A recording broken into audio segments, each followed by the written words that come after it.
This is सी मैं प्रिया मंडल। आज मैं आपको मेरी सी जर्नी बताती हूँ। सो बेसिकली मैं एकेडमिक पे इतनी स्ट्रांग नहीं थी कि मैं सी के लिए फ़िट हूँ। मैं आज भी मानती हूँ कि मैं शायद इतनी स्ट्रांग नहीं थी कि मैं सी के लिए फ़िट हूँ। सो बेसिकली मैंने अपनी स्कूलिंग की और मैं अपनी स्कूलिंग में भी I was not that much good. मैंने मेरे स्कूलिंग में आई वॉज 40, 45, 50% तक मैं लाती थी। द वर्स्ट फेज़ मेरा जो मैंने फेलियर हिट किया था वो मैंने बेसिकली क्लास 8 पे किया था। जब मैं क्लास 8 में थी तो मैं उस स्टैंडर्ड में फ़ेल हो गई। तो उसकी वजह से मुझे स्कूल चेंज करना पड़ा, दूसरे स्कूल में जाना पड़ा, क्योंकि मेरे पेरेंट्स नहीं चाहते थे कि मैं सेम रिपीट करूं। और मैंने एक तो पेपर भी नहीं दिया था क्लास 8 में, तो मैं उस समय फ़र्स्ट टाइम क्लास 8 पे फेलियर हिट की थी। तो क्लास 8 में मैं फेल हुई। उसके बाद मैंने स्कूल चेंज किया। 9th 10th में भी मैं I was studying, I was not that good. मेरे 9th 10th में भी 64% आए थे। उसके बाद मुझे लगा कि लाइफ ऐसे तो नहीं चलेगा, I have to do something out of it. मुझे कुछ तो करना होगा, क्योंकि बेसिकली फैमिली उतनी स्ट्रॉन्ग नहीं थी। तो मुझे ये डिसाइड करना पड़ा था कि मुझे कुछ करना होगा। तो मैंने फिर क्या किया, मैंने सोचा कि अब मैं साइंस से स्विच करूँगी टूवर्ड्स कॉमर्स। मेरे फैमिली वाले चाहते थे कि मैं साइंस लेके पढूँ, बट मैंने अपने स्कूल पे जब अप्लाई किया था साइंस के लिए, तो वहाँ के प्रिंसिपल ने मुझे एक बात बोली जो मुझे अभी तक याद है। It's like more than 7 years, 8 to 10 years, कि उन्होंने बोला कि हम बच्चों को वही सब्जेक्ट्स देते हैं जिसके लिए वो केपेबल हो। और बाय गॉड मैंने डिसाइड किया कि मुझे कॉमर्स लेना है, कि पापा मैं कॉमर्स लेना चाहती हूँ। तो मैंने कॉमर्स लिया। मैं 11th पे जी जान से पढ़ी वढ़ी, अच्छे से मैंने पढ़ाई किया। मैं 11th पे अपनी क्लास पे टॉप की। उसके बाद 12th में भी मैंने बहुत मेहनत किया। फिर मेरे 12th में 90% आए। मेरे पूरे बचपन से लेके पूरे लाइफ में इतने परसेंटेज तो कभी नहीं आए थे, बट मैंने 12th में 90% लाया। तो इससे मेरा कॉन्फिडेंस बढ़ हुआ कि शायद मैं सीए कर सकती हूँ, क्योंकि अकाउंट्स मेरा इंटरेस्ट था और मुझे अकाउंट्स पसंद था। तो मैंने सोचा कि क्यों ना एक बार ट्राई करते हैं। नहीं वर्कआउट हुआ तो मैं छोड़ दूँगी। तो फिर मैंने 12th जैसे ही ख़त्म हुआ वैसे ही मैंने एनरोल किया towards CA foundation. CA foundation में मेरा सबसे ज़्यादा बड़ा डर था मैथ्स। मैं मैथ्स वाले जो सब्जेक्ट है उसको कैसे फेस करूँगी। तो फिर जाके मैं अकाउंट्स में अच्छी थी, लॉ में अच्छी थी, इकोनॉमिक्स में अच्छी थी, बीसीके में भी बहुत अच्छी थी।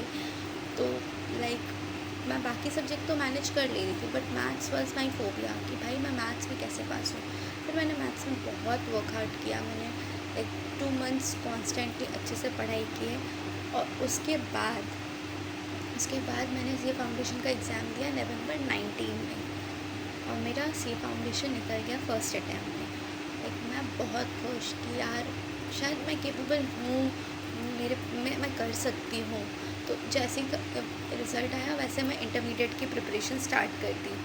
फिर इंटरमीडिएट में मुझे नहीं पता था, क्योंकि not from a CA background family, मुझे नहीं पता था कि इंटर में क्या होता है, क्या सब्जेक्ट्स है, कैसे डील करना है। तो मैंने बोथ ग्रुप की क्लासेस साथ पे ले लिए। जब तक मेरा नवंबर 20 अटेम्प्ट ड्यू हुआ तब तक आई वॉज़ नॉट रेडी, कि मैं रेडी नहीं थी देने के लायक। मेरा एग्ज़ाम का मुझे याद है, अकाउंट्स के एग्ज़ाम से एक दिन पहले तक मेरी क्लासेस चल रहे थे। फिर भी मैंने एग्ज़ाम्स दिया, दोनों ग्रुप का दिया। मुझे याद है कि मेरा तीनों पेपर तो निकल गया था और मुझे टैक्स में .35 आया था। तो मेरा उस अटेम्प्ट पे नहीं निकला। फिर मुझे नहीं समझ आ रहा था कि मेरे साथ क्या हो गया। मैं कैसे फ़ेल हो गई, वही फेलियर हिट करने लग गया कि इंसान कैसे फ़ेल हो गया। तो उसके बाद फिर मैंने सोचा कि मैं करती हूँ। उसके बाद फिर मैंने सेकंड अटेम्प्ट दिया। मेरा तीनों सब्जेक्ट में good marks, taxation was my weak. Group 2 में भी मेरा सब निकल गया, ऑडिट नहीं निकला। फिर मैंने थर्ड अटेम्प्ट दिया, तो भी मैंने सिर्फ सेकंड ग्रुप दी तो मेरा नहीं निकला। फिर मैंने फोर्थ अटेम्प्ट दिया, तो उस पे मेरा ग्रुप 1 निकल गया, ग्रुप 1 मेरा निकल गया। उसके बाद ग्रुप 1 निकलने के बाद मुझे लगा कि अब मुझे आर्टिकलशिप स्टार्ट कर देनी चाहिए। अगर मैं आर्टिकलशिप स्टार्ट नहीं करती हूँ तो मेरा फाइनल का अटेम्प्ट बहुत डिले हो जाएगा, मतलब नेक्स्ट लेवल का डिले हो जाएगा। तो मैंने आर्टिकलशिप स्टार्ट किया। आर्टिकलशिप स्टार्ट करने के बाद मैं ऑफ़िस वगैरह जाती थी, उसके साथ मैं ग्रुप 2 का प्रिपरेशन कर रही थी। ग्रुप 2 का प्रिपरेशन कर रही थी। ऑफ़िस तो हेक्टिक हो ही जाता था, हर दिन ऑफ़िस जाओ फिर आओ। फिर एग्ज़ाम्स के लिए भी उतना सफिशिएंट टाइम मुझे नहीं मिल रहा था लीव्स कि मैं मतलब आराम से सब चीज़ें कर पाऊँ। उसके बाद फिर मेरा अटेम्प्ट ड्यू हो गया था, थे नवंबर 2022, हाँ नवंबर 2022 में मैंने फिर दिया, नहीं हुआ। मई में दिया, फिर नहीं हुआ। उसके बाद तो मैं तो होप ही छोड़ दी थी, मतलब कि शायद मुझे नहीं करना चाहिए, मुझसे नहीं हो रहा है, हज़ार थॉट्स। बट फिर भी मैंने हिम्मत नहीं हारी क्योंकि मेरे पेरेंट्स मेरे साथ थे, वो मुझे बहुत सपोर्ट करते थे। फिर जाके आई गेस नवंबर 2023 में मेरा ग्रुप 2 भी निकल गया और मैं CA फाइनलिस्ट फाइनली बनी। मतलब मैं ये CA फाइनलिस्ट का टैग लेने के लिए ना मैं मतलब बहुत दिनों से वेट कर रही थी कि मुझे CA फाइनलिस्ट बनना है। उसके बाद मैं CA फाइनलिस्ट बनी। उसके बाद मेरी आर्टिकलशिप चल रही है, मैं क्लासेस कर रही हूँ। उसके बाद मेरा फाइनल का अटेम्प्ट पड़ा मई 2024 में। उससे पहले मैं इतना श्योर थी कि मैं फाइनल्स में तो बोर्ड ग्रुप नहीं दूँगी क्योंकि मैं उतनी एलिजिबल नहीं हूँ कि मैं फ़ाइनल में बोर्ड दूँ, क्योंकि इंटर में ऑलरेडी मैं अटेम्प्ट्स लगा के आई हूँ। मैं एक मतलब उस स्टेज पे थी नहीं, और मैं मतलब इंटर को क्लासेस को मैंने बहुत कैजुअली किया था, बट फाइनल की क्लासेस को मैंने बहुत अच्छे से हर दिन क्लासेस के बाद रिविज़न करना, उस चीज़ों को पढ़ना, समझना क्या बोल रहे हैं, हमेशा मैंने टाइम दिया। फिर मेरा मई 24 का अटेम्प्ट आया फाइनल CA फाइनल का। तो जब मई 24 का अटेम्प्ट आया तो मैं पूरी एकदम रेडी, मतलब हाँ मेरा हो जाएगा। मैंने FR दिया, it was good. AFM good.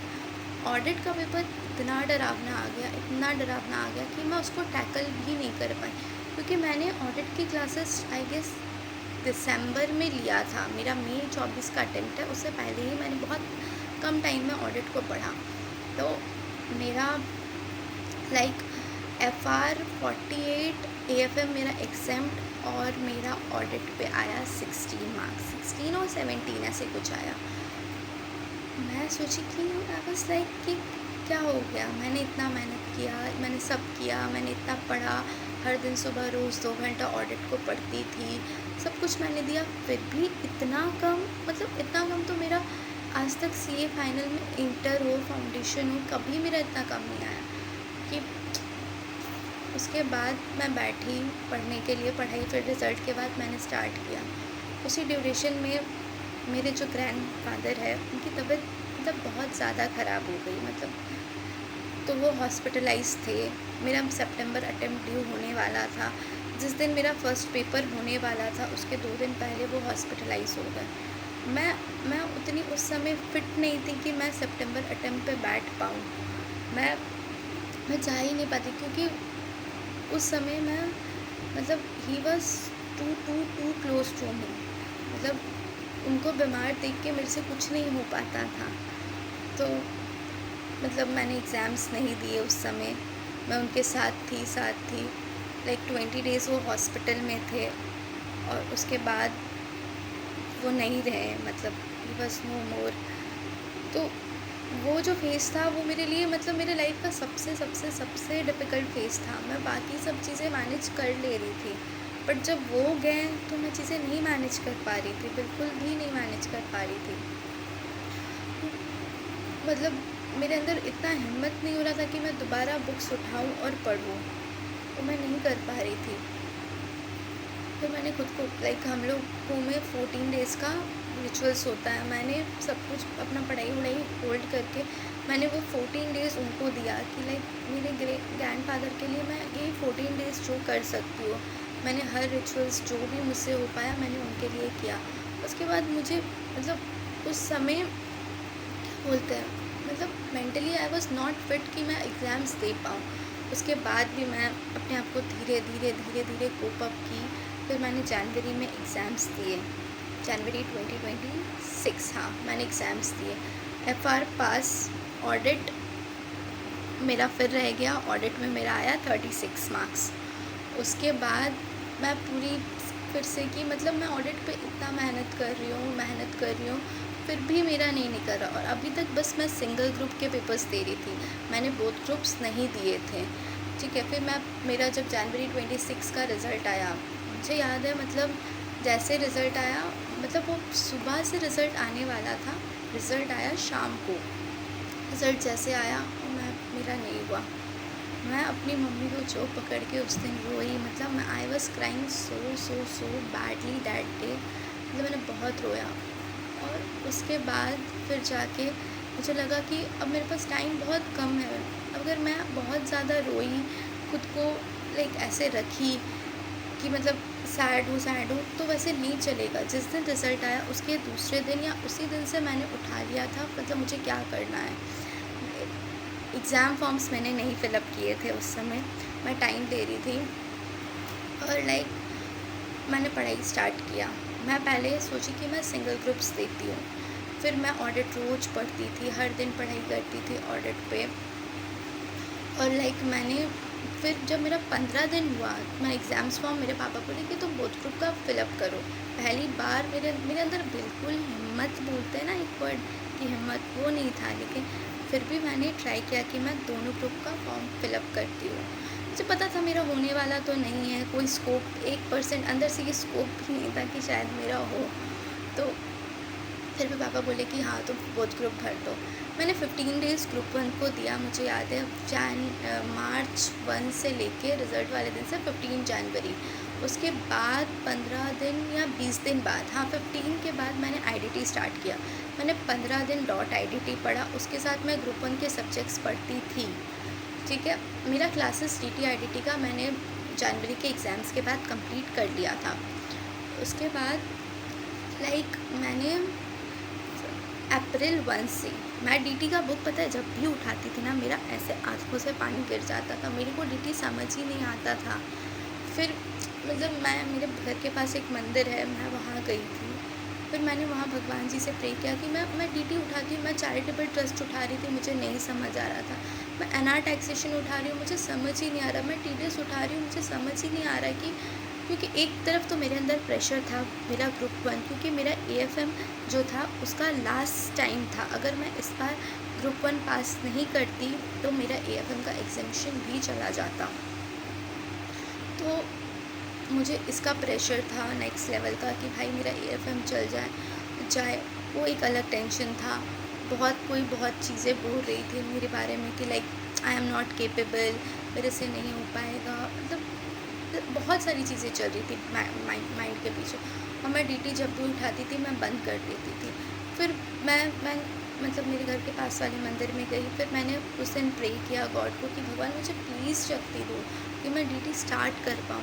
फिर मुझे पता मैं 1 अप्रैल से DT स्टार्ट की, मैंने 15 डेज़ DT को दिया, उसके साथ ग्रुप 1 पढ़ रही थी, साथ में मैं ग्रुप ऑडिट मैंने एक दिन भी स्किप नहीं किया। मैं हर दिन ऑडिट पढ़ती थी, हर दिन लिखती थी उसको। उसके बाद 15 डेज़ DT पढ़ा, 15 अप्रैल आ गया। उसके बाद जाके 15 अप्रैल के बाद मैंने फिर like 4 days IDT, 4 days DT, 4 days audit और रिमेनिंग बैलेंस डे FR पढ़ा। एग्ज़ाम वाले दिन, एग्ज़ाम के ड्यूरेशन में मैंने FR दिया, FR अच्छा था मेरा। उसके बाद AFM एग्ज़ाम था, तो मैंने ऑडिट को उन 3 दिनों में लाइक 2 बार रिवाइज़ किया। फिर मेरा ऑडिट गया, DT का पेपर मैंने दिया, वो ओके था। IDT का जब मैं पेपर दे के आई ना, तो मैं बहुत ज़्यादा ही स्कैटर्ड हो गई, क्योंकि IDT का पेपर मुझे लगा इतना हार्ड आ गया, मैं नहीं कर पाऊँ, मतलब मेरा नहीं निकलेगा।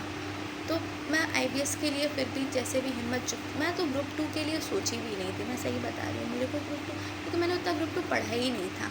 फिर मैंने IBS कैसे भी किया, मतलब कॉस्टिंग मैं अच्छे से करके गई, और इसमें शायद कॉस्टिंग 25 मार्क्स का आया था, जो मेरे को बहुत हेल्प किया, और मैंने IBS का एग्ज़ाम दिया। फिर रिज़ल्ट का वेट कर रही थी, मतलब मैं लिटरली प्रे कर रही थी गॉड से कि मतलब मेरा ग्रुप 1 निकल जाए। मुझे तो पता था कि ग्रुप 2 तो नहीं निकलेगा, ग्रुप 2 इतना बेकार गया है, मैंने एक रिवीजन में सी फाइनल का एग्ज़ाम किसी का थोड़ी निकलता है। कम से कम नहीं भी तो 4-5 रिवीजन तो चाहिए। मैं यहाँ पे ग्रुप 1 के लिए ना भी तो कम से कम 15-20 रिवीजन करके बैठी हूँ, पर यहाँ पे DT-IDT का एक रिवीजन से मेरा हो जाएगा क्या? मैं बस भगवान को ये भगवान जी बस मेरा ग्रुप 1 निकाल देना। रिज़ल्ट वाले दिन भी मैं भगवान को पूरा सुबह से, भगवान जी मेरा ग्रुप 1 निकाल देना, ग्रुप 1 निकाल देना, ग्रुप 1 निकाल देना। जैसे रिज़ल्ट आया मतलब आई वाज़ लाइक कि मैंने ग्रुप 1 देखा ही नहीं, मैं ग्रुप 2 देखी, मैं सक्सेसफुल। मैं पूरा शॉक कि भाई ग्रुप 2 कैसे निकल गया।